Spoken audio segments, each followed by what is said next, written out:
Oh, may the words of my mouth and the meditations of my heart be acceptable in thy sight, O Lord, my rock and my redeemer. So it's up to me to share this week, and I'm thankful for the opportunity. And I'll just start.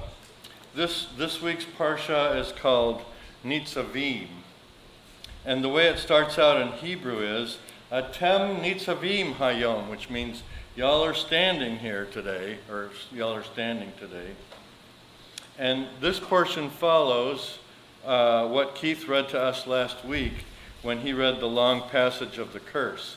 And I think probably most people in here are aware and remember there's a long section of curse that's in the book of Deuteronomy.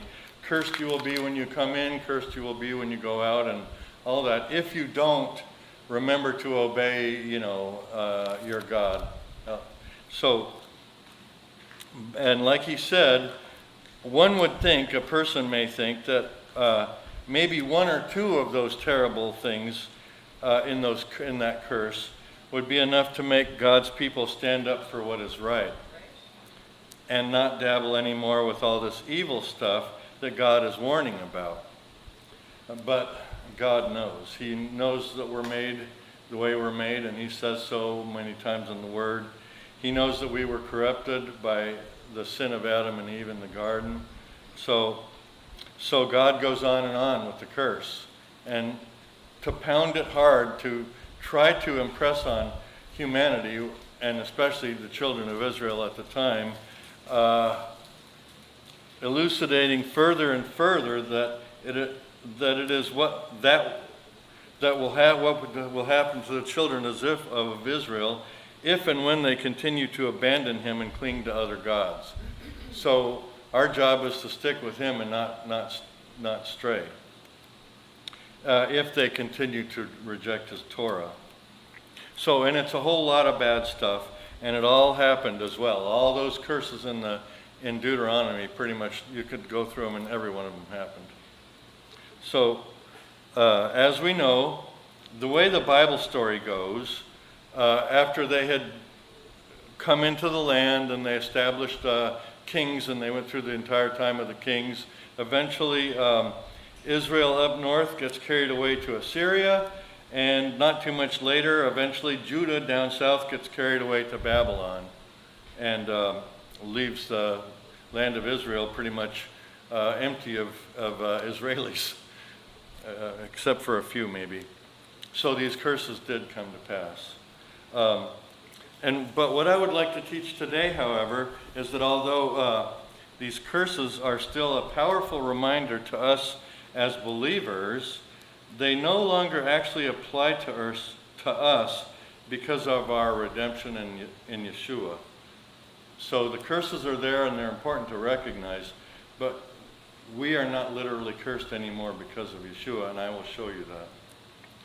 But before I get to all that, I'll read a bit of our portion to remind us what we are talking about. Deuteronomy chapter 29, verse 9 is where the portion Nitzavim begins, and it says, all of you stand today in the presence of Yahweh your God, your heads, your tribes, your elders, and your officers, even all the men of Israel, your little ones, your wives, and the foreigners who are in the middle of your camps, from the one who cuts your wood to the one who draws your water, that you may enter into the covenant of Yahweh your God and into his oath. You're entering into the covenant and into the oath that day, which Yahweh will make with you today, that he may establish you today as his people, that he may be your God, as he spoke to you and as he swore to your fathers, to Abraham, to Isaac, and to Jacob. So we remember Abraham was, called by God out of way up north. He said, I'll send you into a land that I will show you. Remember, he promised about multiplying his seed and all that. Well, we'll get to that a little bit more later. We continue in Deuteronomy 13, neither do I make this covenant and this oath with you only, but with those who stand here with us today before Yahweh our God, and also with those who are not here with us today. For you know how we lived in the land of Egypt, and how we came through the middle of the nations through which you passed. And you have seen their abominations, and their idols of wood, stone, silver, and gold, which were among them. Be sure there is no man, woman, family, or tribe whose heart turns away today from Yahweh our God to go serve the gods of those nations.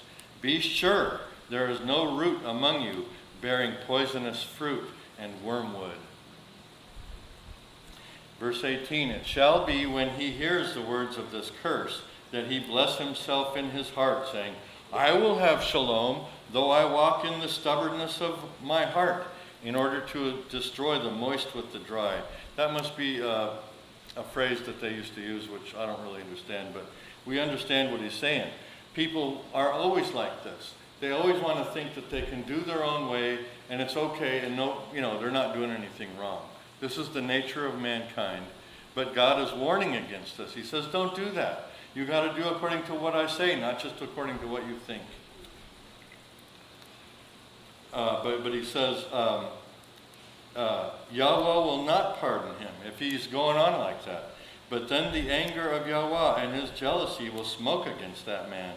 And all the curse that is written in this book will fall on him. And Yahweh will blot out his name from under the heavens. Hallelujah, may it not be. I don't want that to happen to me. I don't want Yahweh to blot out my name from under the heavens. Yahweh will set him apart for evil out of all the tribes of Israel, according to all the curses of the covenant written in the scroll of the Torah. So there's, as we continue, this is still talking of the curse. So that's how our portion begins. And this is not actually a long portion. It's less than 2 chapters. In my Bible, it was like all on one page, So, but this is powerful, right? These curses, those curses we heard last week, and continuing here in our portion, it's awful. Nobody wants that. So, what happened with me last week was that I was reading in my Bible along with Keith. I happened to see something that was in the context of a verse he was reading in Galatians chapter 3. Something about us being redeemed from the curse of the Torah. So this week, in my reading, I went back to my Bible and I read that section, and then I read the whole book of Galatians from the beginning to get the whole context. And then I thought, well, maybe it would be nice to do the same thing with y'all here today so we can see the same things. This is just as a reminder to us because this is what we now all walk in Messiah. This is the updated version. I'm going to begin reading at the very beginning of the book of Galatians, and the plan is to read all the way through to the end of chapter 3. So it's only like half the book. But I'll stop along the way here and there to comment. So we'll begin right here, Galatians chapter 1, verse 1. Paul, an emissary. Emissary means a sent one. So in this Bible they say emissary. Most English Bibles will say apostle. And so that is one who is sent by God for some reason, usually bringing some kind of truth to other people. And he's an apostle, he's a sent one, not from men nor through man, but through Yeshua Messiah and God the Father who raised him from the dead. And all the brothers who are with me to the assemblies of Galatia. So these are assemblies that were out there in Galatia, which I don't remember right now where Galatia is. I think it's like, Asia Minor. And I don't know, I suspect they spoke Greek up there, but I'm not sure. Anyway, verse 3, chesed to you. Chesed is divine favor and grace, loving kindness, that kind of thing. Chesed, it doesn't have a real good comparable word in English. So in the version that I read, he says chesed, and it's nice because it's a wonderful word. Chesed to you and shalom. Shalom is also, it's peace, but it's more than peace. It's also fulfillment, being enriched kind of a thing. So shalom is more than just peace, and chesed is more than just grace. But so he says, chesed to you and shalom from God the Father and our Lord Yeshua the Messiah, who gave himself for our sins, that he might deliver us out of this present evil age, according to the will of God and our Father. Yeshua is the one that delivered us out of this present evil age. To whom be the glory forever and ever. Amen. That's what Paul says. So Paul is blessing the people of Galatia with chesed, or grace and love, reminding them that it was Yeshua who gave himself for our sins, and that it is the will of God that we be delivered out of this present evil age. That's a wonderful thing. Our evil age is no better than theirs, and likely worse than theirs was, depending. I mean, we're not getting dragged out of our house and killed, but in some places of the world they are. But God continues to deliver us as well as he did them. So verse 6, Galatians chapter 1. I marvel that you are so quickly deserting him who called you in the chesed of Messiah to a different good news. Paul taught them the good news. Suddenly they're called away, and now they're listening to a different good news. And in verse 7 he says, but there is not another good news. Only there are some who trouble you and want to pervert the good news of Messiah. But even though we or an angel from heaven should proclaim to you any good news other than that which we preach to you, let him be cursed. That's what he says. That's a New Testament Brit Chadashah curse. Anyone who is teaching any other gospel than the one that Paul brought to them. As we have said before, he continues, so I now say again, if anyone preaches to you any good news other than that which you received, let him be cursed. So, like I said, here we have a Brit Chadashah, or New Testament curse. Who is cursed? Anyone who preaches another gospel other than the one that was delivered by Paul the Apostle. They are cursed. Verse 10. For am I now seeking the favor of men or God? Or am I striving to please men? For if I were still pleasing men, I would not be a servant of Messiah. But I make known to you, brothers, concerning the good news which was preached by me, that it is not according to man, for I did not receive it from man, nor was I taught it, but it came to me through revelation of Yeshua the Messiah. That's how we got it, revelation. There are 3 revelation manifestations: word of knowledge, word of wisdom, discerning of spirits. Those are just how they're identified, but that's how he got it, by revelation. We remember that Paul was on the road to Damascus when Yeshua showed up. He appeared to him.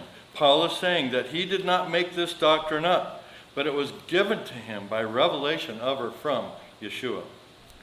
Verse 13, for you have heard of my way of living in time past in Judaism, how that beyond measure I persecuted the assembly of God and ravaged it. He was having believers executed. And I advanced in Judaism beyond many of my own age among my countrymen, being more exceedingly zealous of the traditions of my fathers. But when it was the good pleasure of God, who separated me from my mother's womb and called me through his chesed, to reveal his Son in me. So God called him by his chesed, he revealed his Son in him, that I, Paul, might proclaim him among the Gentiles. That was his ministry. That was his apostleship. He says, I did not immediately confer with flesh and blood.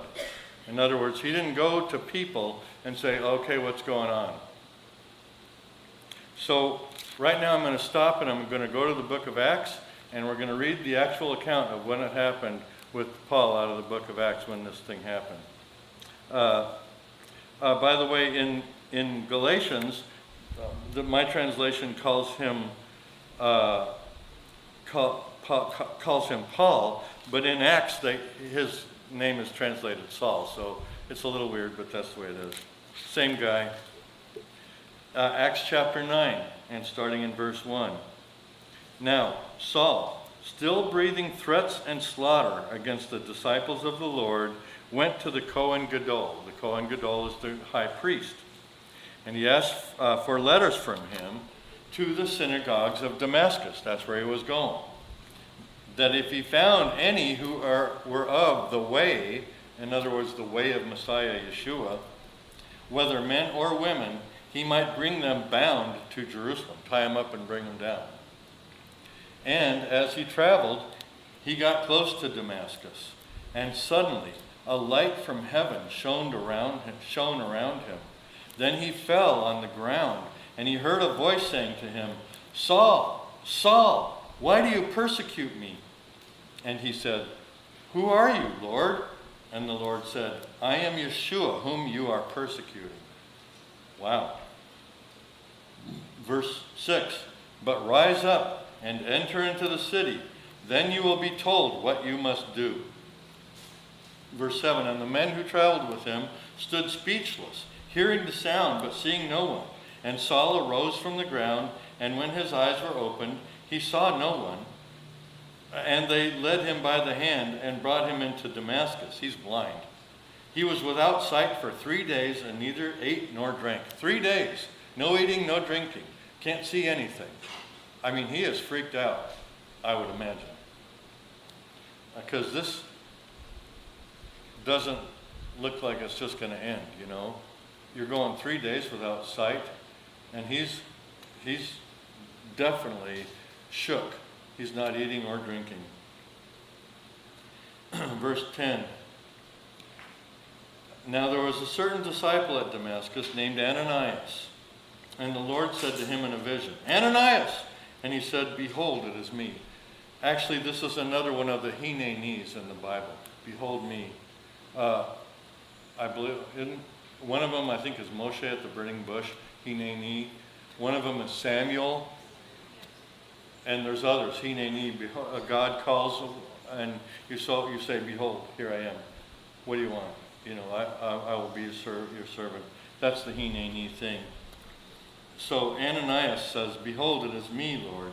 And the Lord said unto him, Arise, go to the street which is called Straight, and inquire in the house of Judah for one named Saul, a man of Tarsus. For behold, he is praying. And in a vision he has seen a man named Ananias coming in and laying his hands on him, that he might receive his sight. But Ananias answered, Lord, I have heard from many about this man, how much evil he did to your holy ones at Jerusalem. This is like Jonah. He doesn't want to go. He says, wait a minute, this guy's wicked. I don't want to go help him. And besides, he might kill me. What's going on here? He doesn't want to go. And verse 14, And here he has authority from the chief Kohanim to bind all who call upon your name. 15, But the Lord said to him, Go, for he is a chosen vessel to me, to bear my name before the nations and kings and the sons of Israel. That's what Paul is going to do. He's going to bear the name of Yeshua before nations, kings, and the sons of Israel. For I will show him how many things he must suffer for my name's sake. How many things Paul must suffer for the sake of Yeshua. And Ananias departed and entered into the house, and laying his hands on him, he said, Brother Saul, the Lord, who appeared to you on the road by which you came, has sent me that you may receive your sight and be filled with the Ruach HaKodesh. Wow. Not only receive your sight, but be filled with the Ruach HaKodesh, the Holy Spirit. Immediately something like scales fell from his eyes, and he received his sight. And he arose and was immersed. It doesn't say if he was immersed in water or the name, maybe both, probably both. And he took food and was strengthened. Now Saul stayed several days with the disciples who were at Damascus. Immediately he proclaimed the Messiah in the synagogues, that he is the Son of God. Then all who heard him were amazed and said, Is not this who in Jerusalem made havoc of those who called on this name? And he had come here intending to bring them bound before the chief Kohanim, the chief, priests. But Paul increased the more in strength and confounded the Jews who lived at Damascus, proving that this is the Messiah. So, and now the rest of the story. Back to Galatians chapter 3. Paul had just said, after this event, he said, I did not immediately confer with flesh and blood, right? Nor did I go up to Jerusalem to those who were emissaries before me. He didn't go up there and talk to James and Peter and all of them. No, he went away into Arabia. I find it interesting that Paul went into Bamidbar, the wilderness, in the wilderness. The wilderness in Arabia. Remember, God brought the children of Israel into Bamidbar after leaving Egypt. Moses saw the burning bush in Bamidbar. There's something about it. It's empty. It's quiet. Nobody's around. He can get your attention, I think. And there's no distractions unless you're thirsty. I tried to imagine what it was like for Paul. He would have needed to carry water. But we know it's very quiet out there in a place like that. This is where Paul communed with God and with Messiah Yeshua. I believe that this is where God really showed Paul what was indeed going on with the arrival, the death, and the resurrection of Yeshua, his son. This is where Paul received and understood the doctrine of the good news. This is so great because Paul, a person who was not only zealous but knowledgeable of the Torah, he was a perfect choice for someone to reveal the good news of Yeshua and what it all means. He had all the background. He understood all the higher understanding. Paul had been studying the Torah his whole life. I believe he knew it backwards and forwards the way Dennis talks about. So he would definitely put things together for people to see this new revelation in the way God intended. So then Paul says, so he's out in Arabia, then he returns to Damascus. And we don't know how long he was there, but it was a period of time. Then he comes back to Damascus. After 3 years, I went up to Jerusalem to visit Peter and stayed with him 15 days. But of the other emissaries, I saw no one except Jacob, the Lord's brother. Now Jacob, in here, this is James. James is the Lord's brother. It is commonly attributed to him with being the man in charge of the believers in Jerusalem. This is the guy that if you were in trouble for something that you were doing, it was the top guy was James. And he was in Jerusalem. Jacob. Now about the things which I write to you, Paul continues, behold, before God I am not lying. Then I came to the regions of Syria and Cilicia. So he left Damascus, went to Syria and Cilicia. And I was still unknown by face to the assemblies of Judea which were in Messiah. But they only heard that he who once persecuted us now preaches the emunah that he once tried to destroy. The emunah is the faith. He was persecuting, now he's supporting us. So they glorified God in me, he says. Now we're up to Galatians chapter 2. Then he continues, after a period of 14 years, I guess this is in Syria and Cilicia, I went up again to Jerusalem with Barnabas, taking Titus also with me. So we have Damascus, then Arabia, back to Damascus. 3 years go by, visit to Jerusalem. Then he goes to Syria and Cilicia. 14 years later, during which he has been out there spreading the good news, he goes back to Jerusalem. Okay. So verse 2, and I went up by revelation. Okay, God told him to go. He says, go up to Jerusalem, go talk to those guys. And I laid before them the good news which I proclaim among the Gentiles. He went out in the desert. He believed that God had taught him and gave him understanding about what was going on with what the significance was of the death and resurrection of Yeshua. And he starts preaching this. But after a while he says, you know what? I'm going back and I'm going to meet with those guys because he says, laid before them the good news which I proclaim among the Gentiles, but privately before those who were respected, for fear I might be running or had run in vain. He did not want to be wrong. He wanted to check his doctrine and his thinking and everything else against others in the body. He made sure that he wasn't screwed up. And that's the check and balance for every one of us. We check ourselves against our brothers and sisters in the body. If we're messed up, chances are they will tell us. If we have an open enough relationship like that, if we're open with each other, we should find out from each other if we are messed up. And that's what Paul went to do. He says, am I messed up? Because this is what I'm preaching. He wants to make sure he's not off track with the things he believes and teaches. So he checks with the people in charge to make sure. Continuing in verse 3, but not even Titus, who was with me, being a Greek, was compelled to be circumcised. And this was because of the false brothers, secretly brought in, who stole in to spy out our liberty, which we have in Messiah Yeshua, that they might bring us into bondage.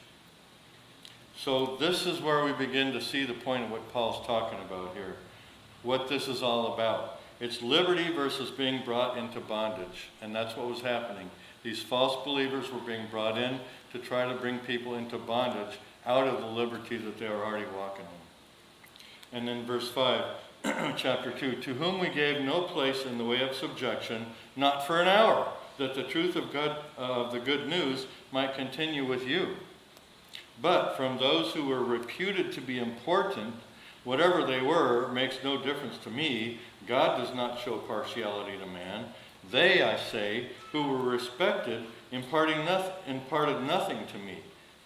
But on the contrary, when they saw that I had been entrusted with the good news for the uncircumcised, for the Gentiles, just as Peter with the good news for the circumcised, the Jews, for he who worked through Peter in the apostleship with the circumcised also worked through me with the Gentiles. And when they perceived the chesed that was given to me, to Jacob and Kepha and Yochanan, those who were reputed to be pillars, gave to Barnabas and me the right hand of fellowship, that we should go to the Gentiles and they to the circumcision. They only asked us to remember the poor, which very thing I was also zealous to do. Right, and that's what we're still supposed to do today. Remember the poor. We don't forget. Paul finds out that he is on the right track. They said, yeah, you're saying the right things. Paul is the apostle to the Gentiles. Peter is the apostle to the Jews. And that's how it is. Well, this is one of those things I've said. This is just an aside. I've said this before. Paul, it always struck me as funny because Peter, you know who he is, the fisherman. He's kind of a rough and rowdy kind of a guy. And you would think that he would be the one sent to the Gentiles. He could go in there and say, yeah, this is how it is, man. And then Paul could go in there and say, thus saith the Lord, to all these, Pharisees and whatnot, and explain all the intricacies and whatnot. But that's not how God did it. It's a crisscross. Peter goes to the Jews. Paul goes to the Gentiles. That's how it is. And I always thought it was interesting. Anyway, sorry about it. Verse 11, chapter 2 of Galatians. But when Peter came to Antioch, I resisted him to his face, because he stood condemned. For before some people came from Jacob, remember James in Jerusalem, the guy in charge? So people come from him, and they're kind of freaked out because they're like big muckety-mucks in the body and all that, and they're saying, oh. So remember, he's the guy in charge. So before that, Peter was eating with the Gentiles. But when they came, he drew back and separated himself, fearing those who were of the circumcision. Why? Because Jews do not eat with Gentiles. So he doesn't want to be like, he's trying to be, I guess I better, straighten up a little bit. Right? Well, yeah, but he's already eaten with Gentiles before this, and then all of a sudden these guys come. And So, okay, verse 13, and the rest of the Jewish believers joined him in his hypocrisy, so that even Barnabas was carried away with their hypocrisy. But when I, Paul, saw that they did not walk uprightly according to the truth of the good news, that's the truth, I said to Peter before them all. Here he starts talking, and this whole next paragraph is Paul talking to Peter. If you, being a Jew, live as the Gentiles do, and not as the Jews do, which it's not like he's abandoning Torah, but he's not living as with all the traditions and everything. So he's not living as the normal Jews do. He's living more as a Gentile. But I don't think it means he's eating pork. You know what I'm saying? So Paul says, if you, being a Jew, live as the Gentiles do, and not as the Jews do, why do you compel the Gentiles to live as the Jews do? We, being Jews by birth, and not Gentile sinners, yet knowing that a man is not justified by the works of the Torah. What? A man is not justified by the works of the Torah. We love the Torah here. We respect the Torah here, but we also know that a man is not justified by the works of the Torah, but through emunah in Yeshua the Messiah. That's where we get it from. That's where we get our justification. That's where we get our righteousness. It's not from the Torah. The Torah is good, wonderful, but it's not where our justification is. Okay, I'll read it again. Yet knowing that a man is not justified by the works of the Torah, but through emunah in Yeshua Messiah, even we believed in Messiah Yeshua, that we might be justified by emunah in Messiah, and not by the works of the Torah, because no flesh will be justified by the works of the Torah. He's still talking to Peter. But if while we sought to be justified in Messiah, we ourselves also were found sinners, is Messiah a servant of sin? Certainly not. Hallelujah. For if I build up again those things which I destroyed, I prove myself a lawbreaker. For I, through the Torah, died to the Torah, that I might live to God. Wow. That's quite a statement. And I don't know that I fully understand it, but that's what Paul is saying. I, through the Torah, died to the Torah, that I might live to God. And remember, this is still a response to Peter. And he continues, I have been crucified with Messiah. It's no longer I that live, but Messiah lives in me.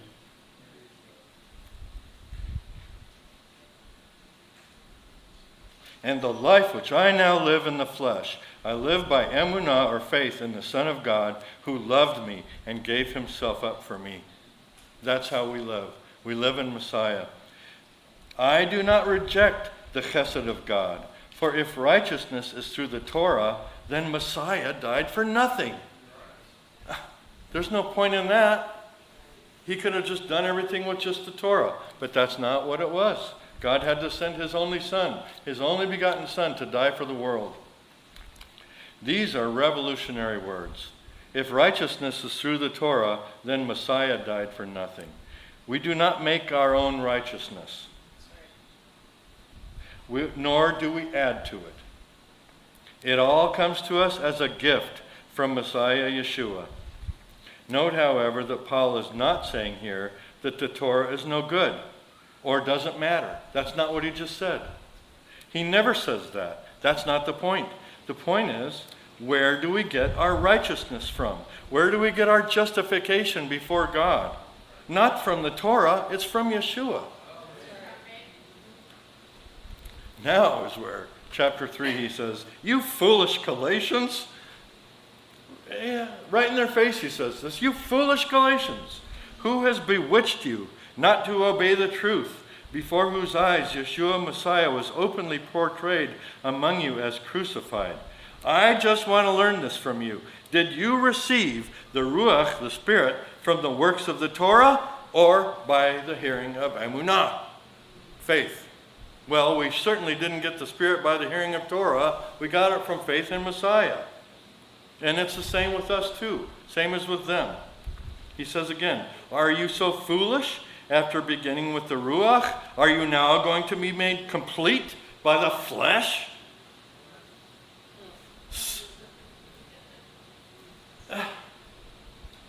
So this is a question for all of us.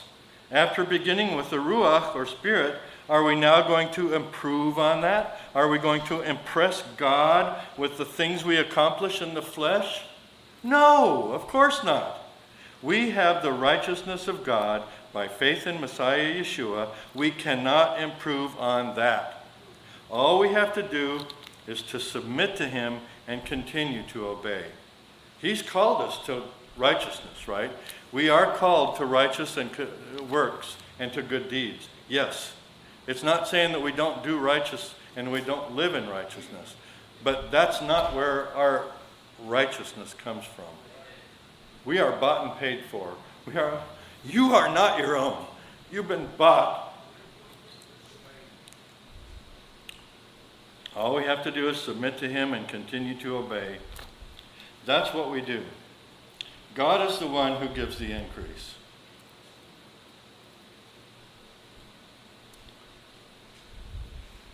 We bring the little loaves and fishes.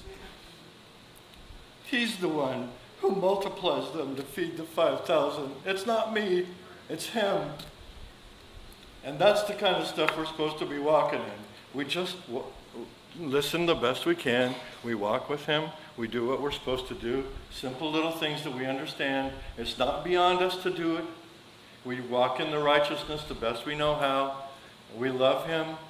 Rest in him, try to hear his voice, walk forward, doing the things that we're supposed to do, obey, and then he's the one that gives the increase. Outcomes are not up to us. We don't determine outcomes. All we do is we obey, and we let him decide how things are going to fall. Verse 4, chapter 3 of Galatians. Did you suffer so many things in vain, if it is indeed in vain?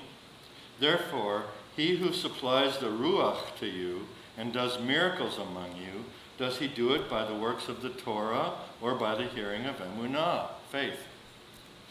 Just as Abraham believed God, and it was accredited to him for righteousness. Way back when, God said that to Abraham.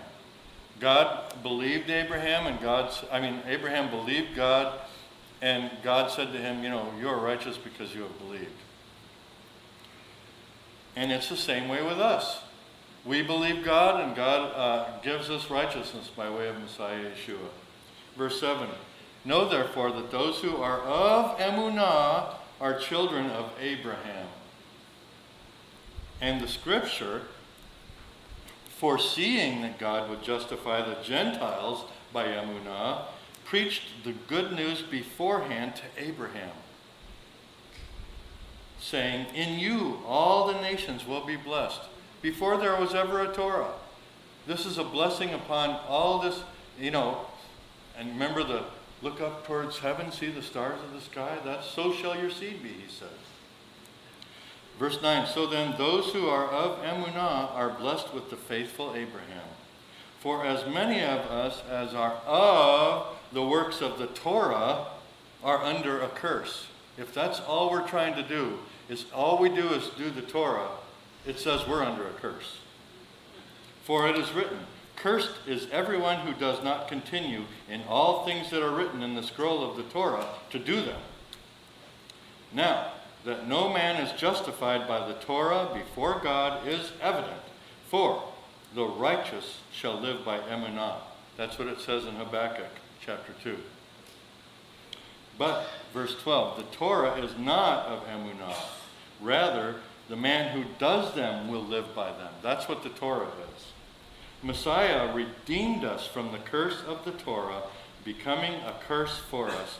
For it is written, cursed is everyone who hangs on a tree. And that's what I said at the beginning.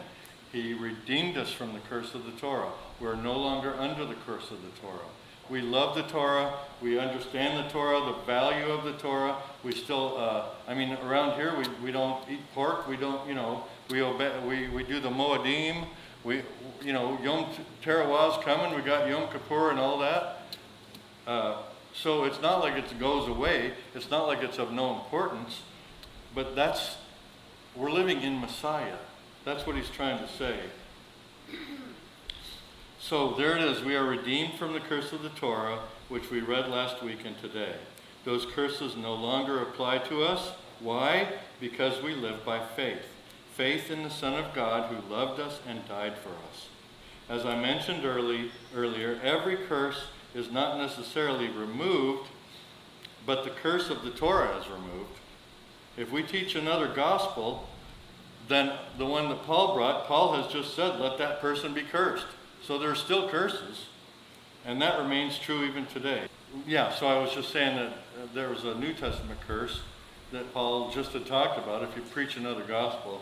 Now in verse 14 he says, so that the blessing of Abraham might come on the Gentiles through Messiah Yeshua, so that we might receive the promise of the Ruach through Emunah.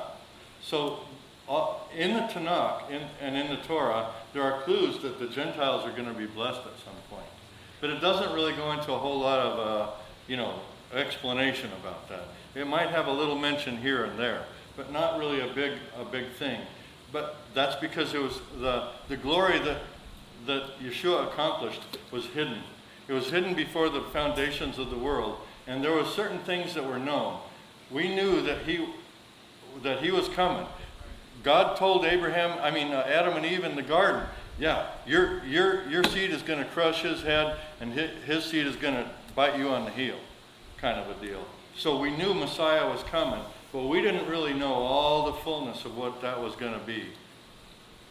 And the Gentiles, oh my gosh, nobody had any idea that this would be the thing. Jews and Gentiles, and that's where we're getting to in this chapter.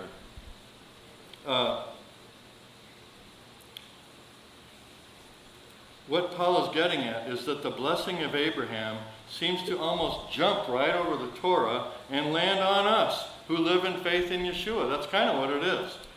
We live in amazing times. I'm so thankful that I don't have to prove to God day after day that I am worthy of his love. No, but we don't have to do that. God loved us when we were still icky, okay? He loved me before I was saved. Yeshua died for me and saved me while I was yet in my sin. He did that for all of us. He knows what we are like. 15. Brothers, speaking in human terms, though it is only a man's covenant, yet when it has been confirmed, no one makes it void or adds to it. Now the promises were spoken to Abraham, and he's talking about a covenant. Now he's talking about Abraham, and this was a covenant that God made with Abraham. These promises were spoken to Abraham and to his offspring, which is actually seed is the word that was used. And many times it'll say offspring in the English translations, but in the Hebrew it's seed, zerah. He does not say to descendants, seeds, but as of many, but as of one, to your offspring, to your seed, which is Messiah. Messiah is the seed. That's the one that God was talking about when he said that everyone will be blessed in your seed. It was Messiah. That's what Paul is saying here. And this is how it is worded in Hebrew in Genesis 3:15 when God spoke to Abraham. He says, Ki et kol haaretz asher ata ro'eh lecha etnena lazeracha ad olam, which means, because all the land which you see, to you I give you, and to your seed until forever. That's what God said. Zerah is seed, and this word seed is not plural here. It is singular. This is indicating Messiah, like Paul said. So we, in Messiah, are the recipients of this. It's not just it's because of our trust in Messiah. Verse 17, Galatians 3. Now I say this, a covenant confirmed beforehand by God in Messiah, the Torah, which came 430 years after, which is after Abraham, does not annul so as to make the promise of no effect. God made the promise to Abraham. This is a promise that's not going to go away. This is a promise God made. It doesn't change. Just because the Torah comes doesn't mean that this promise is not still there. That's what he's saying.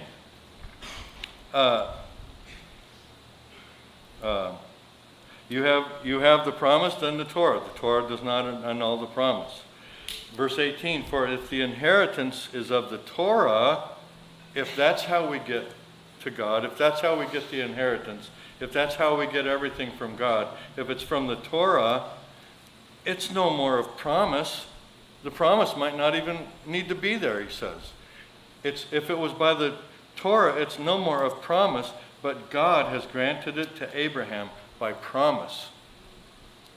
Yes, we get the inheritance not because of the Torah, but because of the promise to Abraham. Verse 19, why then is there the Torah? It was added because of transgressions, until the offspring, until the seed should come to whom the promise had been made. It, the Torah, was ordained through angels by the hand of a mediator. Now, a mediator is not between one. You have no need at all to have a mediator. If there's only one, you need at least two to need a mediator. But God is one. Is the Torah then against the promises of God? Certainly not, Paul says. For if there had been a law given which could make alive, most certainly righteousness would have been of the law. If it would have worked that way, then it would have been fine. He said, okay, let's do the law, let's make everybody righteous, okay, fine. But it was impossible. But the Scripture imprisoned all things under sin, that the promise by emunah in Yeshua the Messiah might be given to those who believe. Note again that Paul is not saying that the Torah is bad or wrong, but that it was insufficient for bringing the righteousness of God to mankind. That's the point. We needed faith in Messiah and his perfect sacrifice for that. There's no other way. No other way. But before faith came, in verse 23, before Yeshua, in other words, we were kept in custody under the Torah, confined for the emunah which should afterwards be revealed. So that the Torah has become our tutor, teacher, to bring us, or until Messiah, that we might be justified by emunah.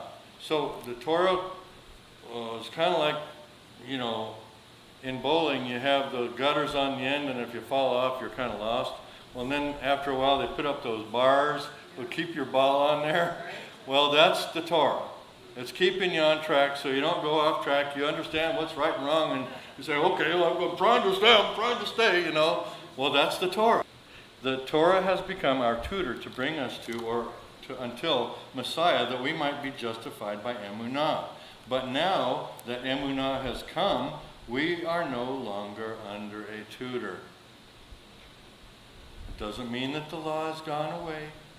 It says that every jot and tittle will last forever, but it's a different focus now.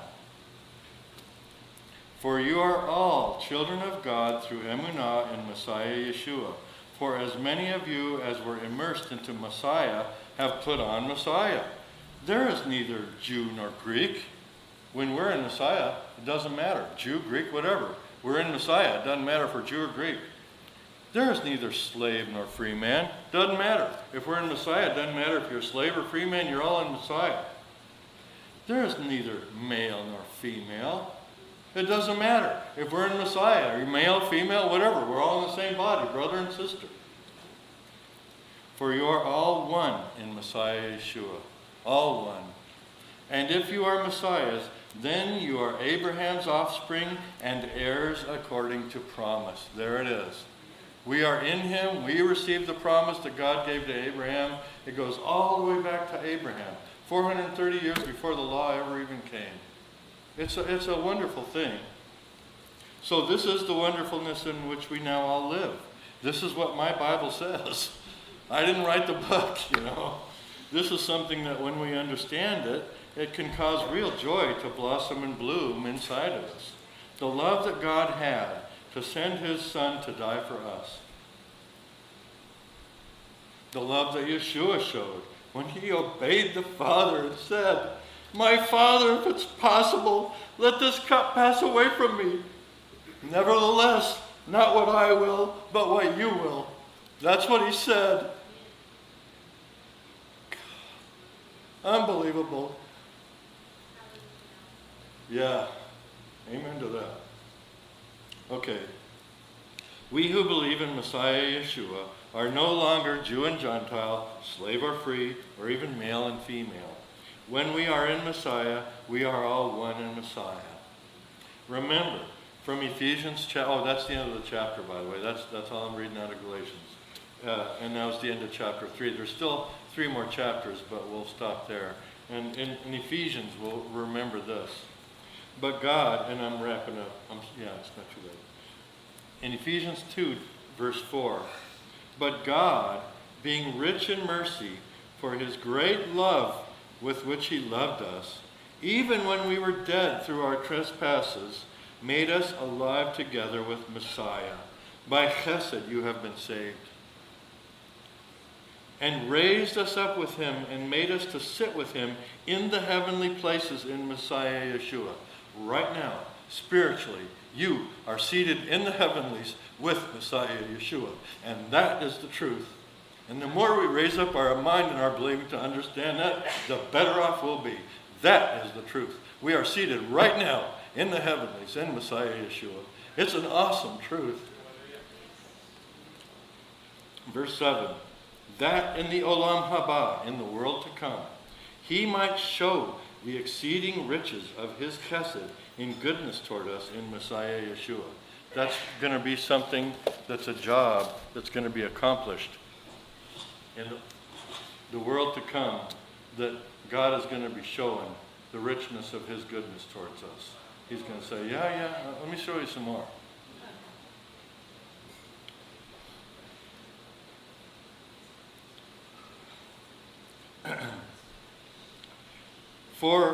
Verse 8, for by chesed you have been saved through emunah, and that is not of yourselves. You didn't do it. It is the gift of God, not of works, that no one should boast.